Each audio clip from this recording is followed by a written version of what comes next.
পরিবারের একমাত্র উপার্জনকারীর মৃত্যুতে কান্নায় ভেঙে পড়লেন গোটা পরিবার। এই মুহূর্তে আপনারা যে বাড়িটি দেখছেন, এই বাড়িতেই সুরজিৎ মালিক নামের বছর 21-এর এক যুবক তার মা বাবা ও বোনকে নিয়ে থাকতো।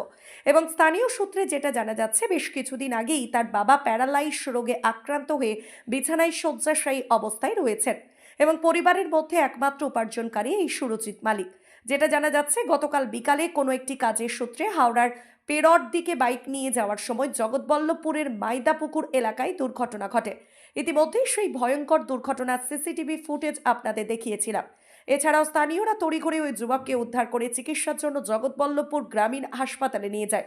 সেখানে কর্তব্যরত চিকিৎসক ওই যুবককে কলকাতার এসএসকেএম হাসপাতালে স্থানান্তরিত করেন।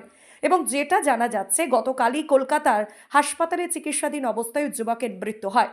পরিবারের একমাত্র উপার্জনকারীর এই মর্মান্তিক ঘটনায় পরিবারের শোকের ছায়া নেমে এসেছে। কালকে বেরোই যাচ্ছিল, বেরোতে যেতে যেতে এরকম হয়েছে। একাই ছিল? হ্যাঁ, একাই ছিল। আচ্ছা, কি কাজ করতো?